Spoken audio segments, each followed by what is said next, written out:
man named Scott in the village of Georgia. He and his wife Nicole used to work really hard. Due to poverty, they could not afford food. Scott and Nicole had pure hearts, but people used to misbehave with them because they were poor.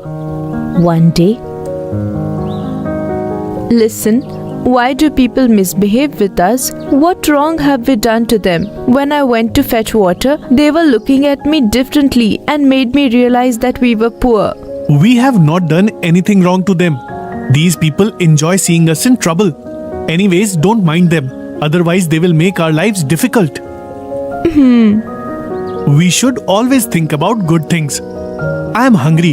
Let's eat some food. "Let's go. You go freshen up. I will set the plates." Scott and Nicole slept after having dinner. The next day, she completes all the chores early in the morning and goes out to work. Then Scott also gets ready and comes there. I might be a little late today. You have dinner without me, okay? "Okay, fine." I am going then. "Okay." After this, Nicole and Scott leave for work. While Nicole was working in a field, she felt thirsty. Nicole goes near her pot to get some water. Since there wasn't enough water in the pot, Nicole goes to the village to fetch some water. Their village was one such village where water was not easily available. There was only one well in the entire village. Everybody drank water from that well. Nicole fetches some water from the well and returns to the field. While she was returning, a big car stops in front of her. The businessman sitting in the vehicle tells her, "Sister, can I get some water, please? I'm very thirsty, but I couldn't find water anywhere. I would be very grateful if I could get some water from your pot." "Brother, you're calling me your sister and you're talking about gratefulness? Here, drink some water. Drink as much as you like." Nicole gives the pot to the businessman. The man felt very happy drinking from the pot. "Sister, you have made me indebted to you. Tell me what you want. I will give it to you." "I don't want anything. The next time you are going through here, please visit my house." "Yes, I will visit your house, sister. I'm going to leave now." "Okay." After saying this, Nicole leaves for her work. The businessman leaves in his car. After some time, the businessman was going through the village again. Then it started raining suddenly. The tire of his car got stuck in a ditch and he was not able to get it out. Oh, my poor fortune. It had to happen today only. The businessman started searching for help. He looks at some villagers and asks for their help. "Brothers, can you help me? My car's tire is stuck here. Can you help me?" Brother, it is raining here.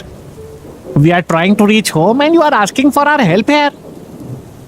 Let us go, brothers. I don't want to get wet in the rain. Let us leave. They all leave him there. The businessman tries to start his vehicle again. Then the businessman sees Scott going from there.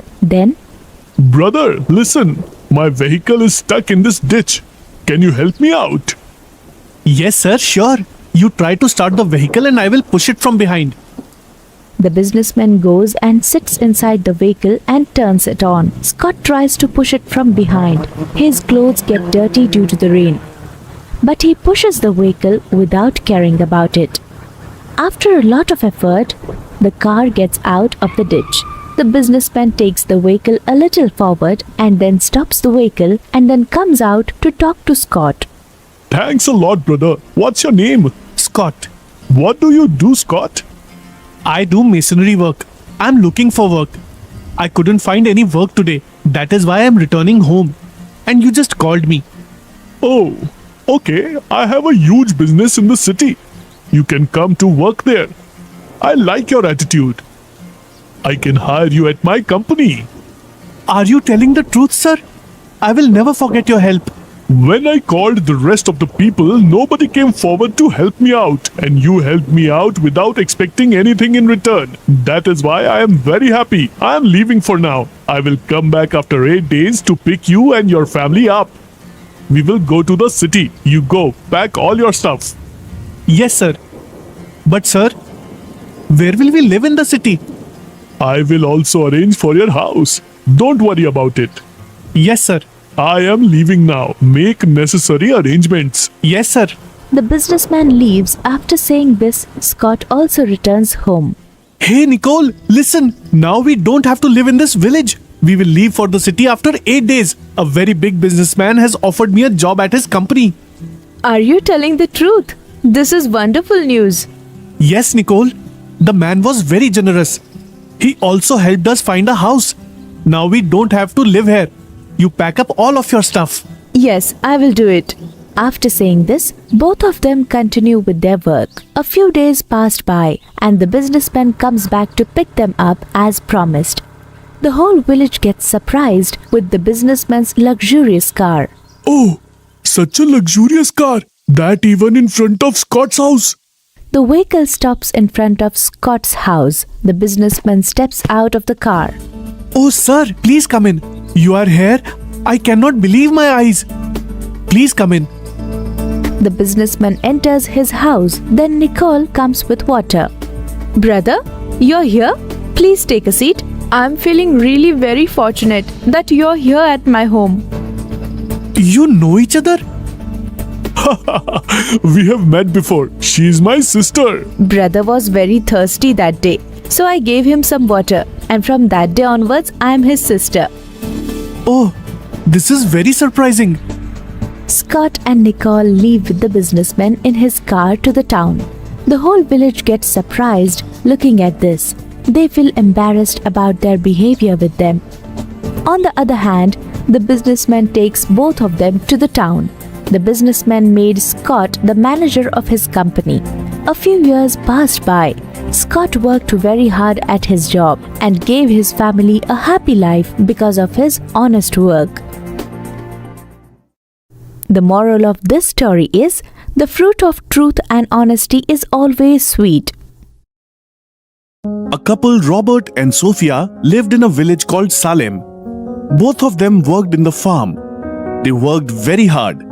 They had a son, Sam. Sam was very intelligent and promising. He stood first in studies. He wanted to go abroad for higher studies. Daddy, I want to go abroad for higher studies. Son,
To a handsome salary, he started keeping some money aside. One day, there came a marriage proposal for Sam. Robert and Sophia agreed to the proposal without asking Sam. The girl was very beautiful. Mom, I don't want to marry now. I want to study.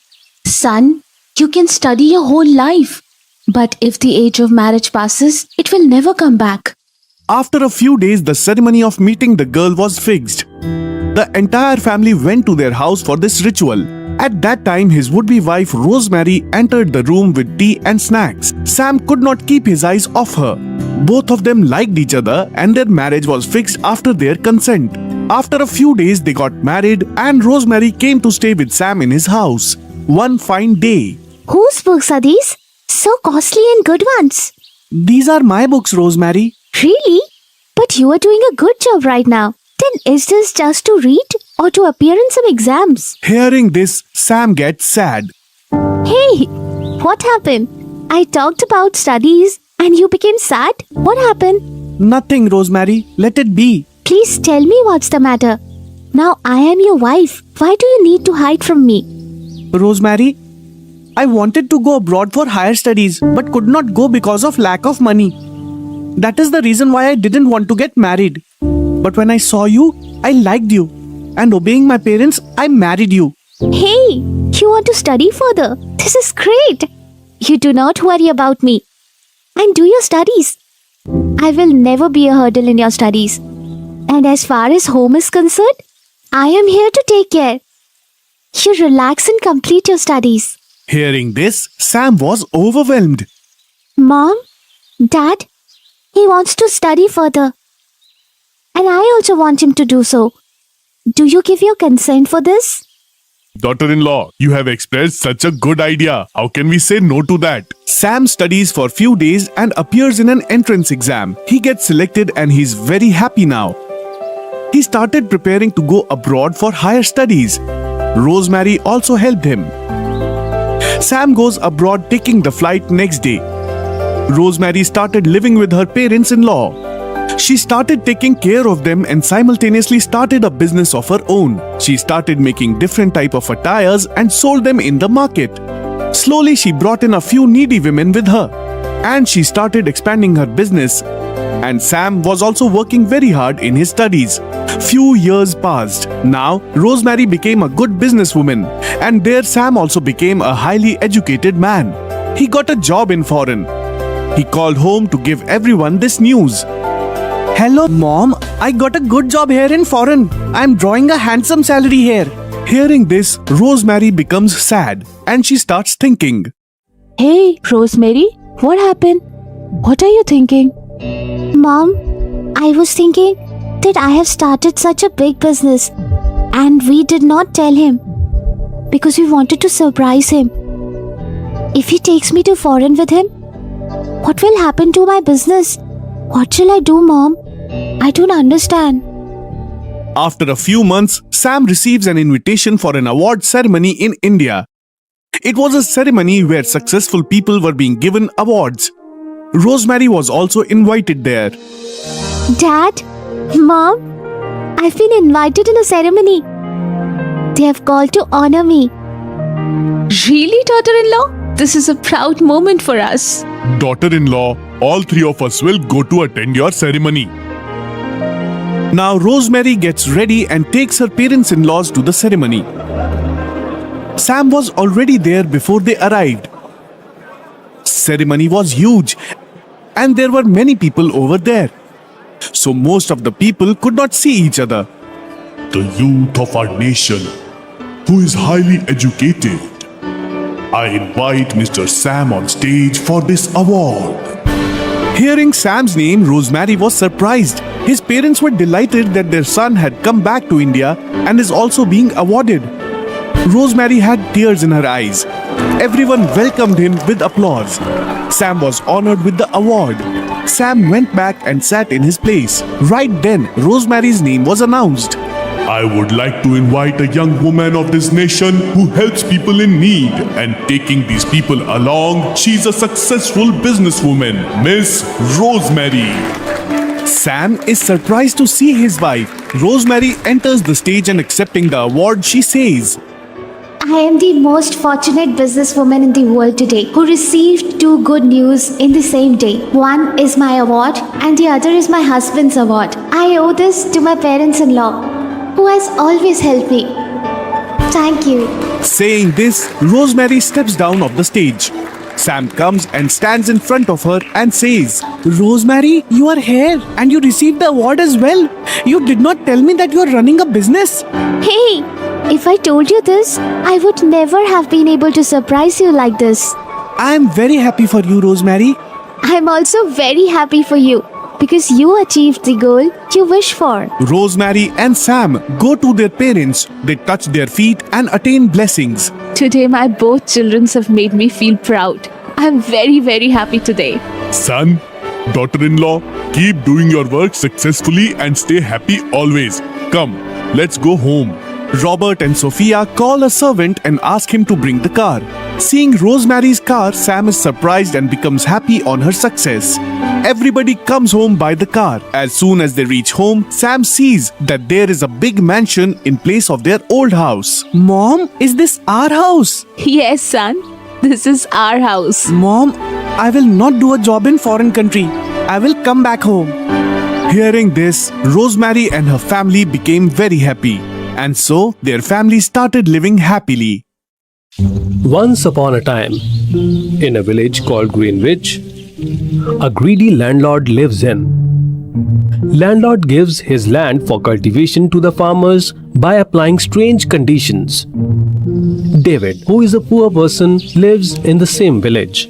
The landlord gives David his land every year on contract, saying that 50% share is for landlord and 50% share for David.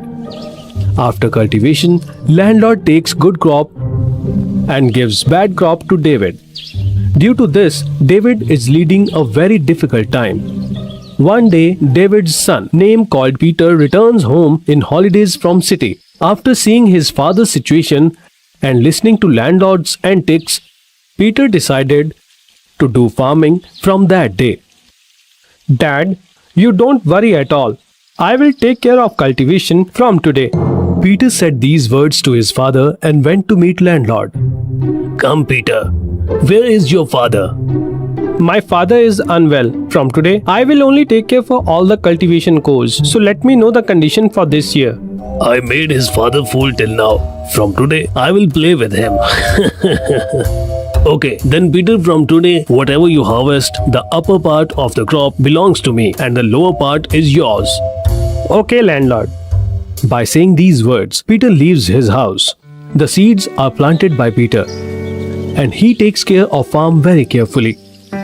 Crop is very good grown, and after 3 months, landlord visits Peter at farm to take his share. Come, landlord. The grass which is grown up is yours. This time I have cultivated groundnuts, so lower part is mine. You can take your part, landlord. Landlord gets angry by seeing this. So landlord starts thinking that this child is making me a fool. Okay, this time I should teach him a lesson. With this thought in mind, landlord leaves that place. After few days, landlord asks Peter to visit him. Hey Peter, landlord asked you to visit him. Okay, you go. I'll come after some time. After some time, Peter visits landlord. How are you, Peter? Don't you want to do cultivation? I wanted to do cultivation, landlord. I was about to come and meet you. Child, this time the condition is a bit different. The upper part belongs to you and lower part of crop is mine. Peter said yes and left the place. He went to cultivate the land. And after 3 months, landlord visit Peter for his share. Come, landlord. This time I have cultivated wheat. As per the condition, you take the lower part towards land, and I am taking the upper part. By seeing this, landlord becomes angry and says to Peter, You feel yourself as an intelligent person? Now I will give you my land to you for cultivation, and condition is upper and lower parts are mine.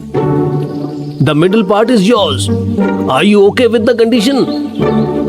Okay, I agrees with your condition. But this time even I have a condition, landlord. If you will lose this time, you promise me that you will give poor farmers share equally and you behaves good with them. Okay, I agree. After 4 months, landlord visits Peter's land and shocks by seeing sugarcane in the farm. Now, you can take the upper and lower parts of crop as per your condition. Yes, child. Please excuse me. I have realized my mistake. From now, I will not cheat anyone. A man named Michael lived in a village. He had a big dairy shop. He used to provide milk, curd, and other dairy products in his shop. Hey, what is this? Where did so many flies come today? Hey. Oh shit. Let me throw this before anyone sees. Michael was a miser. Uncle Michael, please give me 2 kg butter. Sure, son, I will give you right away.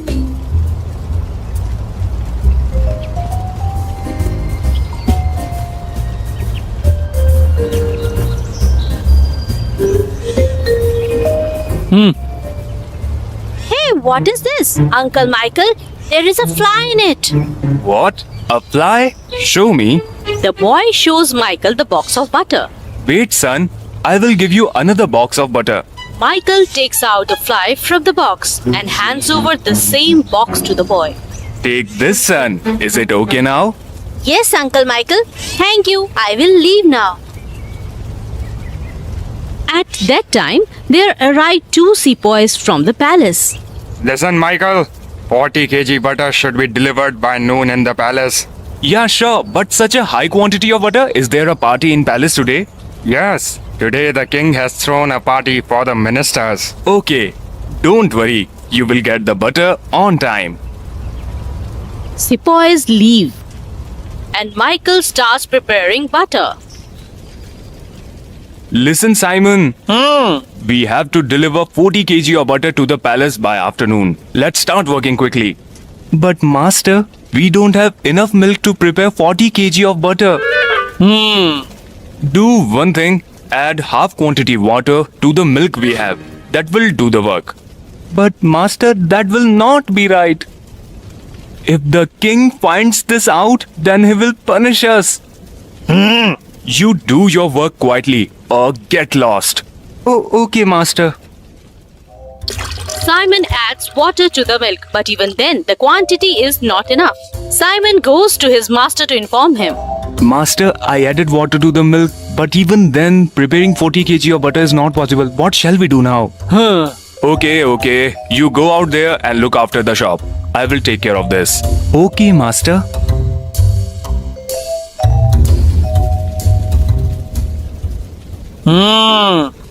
I should add vegetable oil to this. Michael takes the case of vegetable oil and adds the butter, and that fills the case of butter fully. Wow, my work is done. Now I have to deliver this to the palace quickly. Michael takes the case of butter to the palace and returns home after delivering that. All the ministers arrive at the party. The party was wonderful. The king welcomes the ministers wholeheartedly. All the ministers eat a lot of food. After the dinner, ministers meet the king and go back to their homes. The king offers each minister a box of sweet as return gift. Wow, the aroma of the sweets is so good. I will also taste the sweets. The king tasted the sweet happily. The ministers also enjoyed the sweets just like the king. After eating the sweets, the king falls sick. Your Highness, the ministers have also fallen sick like you. What? How's this possible? Seems like something was wrong with the sweets. Go and call the chef. Yes, Your Highness. You fool! What kind of sweet did you make? Everyone has fallen sick after eating your sweets. Your Highness, I prepared it very carefully. I have no idea what happened. Your Highness, I think all this happened because of Michael's butter. Are you sure that all have fallen sick because of that butter? Yes, Your Highness, because I could smell vegetable oil in that butter. This means Michael cheats everyone with adulteration. General, send 2 sepoys to Michael's house to keep an eye on him. Yes, Your Highness. Sepoys arrive at Michael's house and sneak up. The Michael was adding vegetable oil to the butter. Oh, what's this? Michael is putting everyone in trouble by adulteration. Yes, we should catch him red-handed and take him to the king. Yes, come quickly. Sepoys enter Michael's house and catch him red-handed. You adulterate butter? Now you will have to answer the king. No, please forgive me. Come. Now you will explain things to the king. Sepoys bring Michael to the palace. Your Highness, we caught Michael red-handed, adulterating butter. Does this mean that you fool everyone? Please forgive me, Your Highness. I made a mistake. I will never do this. General, take him and throw in jail. No, Your Highness, please forgive me. I will never do this. The king does not listen to Michael, and the general throws him in jail.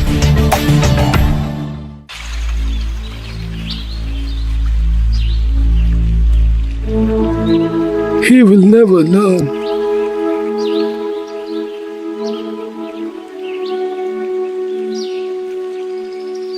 Yes, father. Come, dear. I have to tell you something very important. Sure, tell me, father. I have grown old, tried to civilize him, but I could not improve him. I feel that some lazy ghost has possessed him. Daughter, I give you the responsibility to drive away that lazy ghost. This was Thomas's last wish. Since then, Mia started working on improving David. At first, she thought that if she would help her husband in the fields, then David might also feel like working hard. So she started going to the field with her husband. Early in the morning, both of them would start working together. But David would soon feel lazy and he would sleep in the shadow of a tree. And poor Mia would work all alone. Then Mia started thinking, No, this trick is not working. I will have to find another way. At the same time, an announcement was made in the village. Government is going to distribute free seats tomorrow morning at 9 at the government office. Anyone who wants can come to the office and take free seats. After listening to this, Mia went to her husband. Please go to the government office tomorrow morning. But why? Because the government is giving free seeds. Free? Knowing that it's free, David's eyes had a different glow, which Mia noticed. Oh yes, free of cost. Next day, David was standing first in the queue at the government office. David come home with the seeds. Mia! You brought the seeds? Yes, see! And it's free! Mia started listening to David very carefully, and then she got an idea. Next day, Mia came to David. Government has made more announcement. Are they giving free seeds again? No, they will give bulls. What? Bulls? That is good. This will decrease my workload to almost half. Tell me, where do I have to go? But this is not that easy. Why? Government has announced that anyone who grows 1 ton of grain in the next 3 months will get the bulls. 1 ton? What's the big deal? Our field is so big that we can grow 5 tons of grain. But who will do the hard work? You don't like to work, right? But we will get 2 bulls. And then we don't need to work thereafter. Since that day, David started working hard in the fields every day. He used to plow throughout the day and water the fields. After 1 month, the seedlings sprouted. And slowly the fields began to sway. David continued his hard work. After 3 months, David started harvesting them. After a few days, his field had big stalks of grain. Look, Mia, this must be more than 1 ton, right? Yes, much more. Now tell me, where do I have to go? Nowhere. The buyers will come here themselves. Next day, a merchant came and gave 1 lakh rupees in cash to Mia. Mia was very happy seeing the money. She went to the market straight away and bought 2 bulls and came home with the bulls. Listen, dear. Wow! Such strong bulls, and that too free? Not for free. You have earned them. What? Yes, I lied to you. But because of that, you worked so hard and grew 3 tons of grains. I got 1 lakh rupees for 3 tons of grain. And out of that only, I bought 2 bullocks for 10,000. 1 lakh rupees? Yes, and here is remaining 90,000. David couldn't believe his eyes. He had never seen so much money before. From the next day, David started farming with his bulls. He had turned from a lazy person to a hard-working person because he had understood that by working hard, he can achieve whatever he wants. Did you see, father? I fulfilled your last wish by kicking out the lazy ghost.